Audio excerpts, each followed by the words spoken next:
मुझे लगता है और मैंने किताब में ये लिखा है कि this is an India that is more Bharat. हम जो है अपने आप को अगर जो जो कहा गया कि दबाव में आए तो हम दबते नहीं हैं, हमें निर्णय लेना है तो लेते हैं, हमें कभी कभी दुनिया के नॉर्मल कन्वेंशनल थिंकिंग के खिलाफ जाना होता है तो वो भी हम करने के लिए तैयार हैं। ये और ग्राउंडेड विचारधारा है, ये और भारत की विचारधारा है इंडिया के काम। ये 4 साल में मैंने ये भी देखा है कि खुद हमारे देश में और इसके मैं बहुत उदाहरण दे सकता हूं आपको कि हमारा आत्मविश्वास, हमारी जो मैं कहूँगा एक किस्म से जो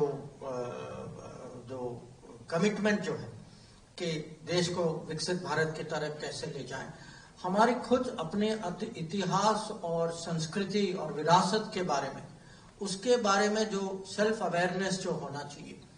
ये मुझे लगता है कि ये पिछले 4-5 साल में इसमें भी बहुत चेंज आया है। और मुझे लगता है और मैंने किताब में ये लिखा है कि this is an India that is more Bharat, कि हम जो है अपने आप को अगर जो कहा गया कि दबाव में आए तो हम दबते नहीं हैं, हमें निर्णय लेना है तो लेते हैं, हमें कभी कभी दुनिया के नॉर्मल कन्वेंशनल थिंकिंग के खिलाफ जाना होता है तो वो भी हम करने के लिए तैयार हैं। तो ये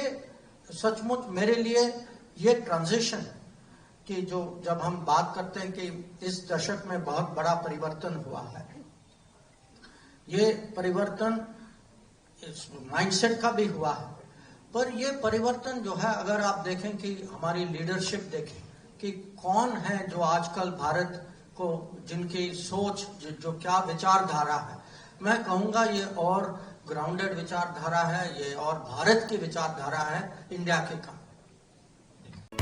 If you like this video, then like, share and subscribe to ET Now.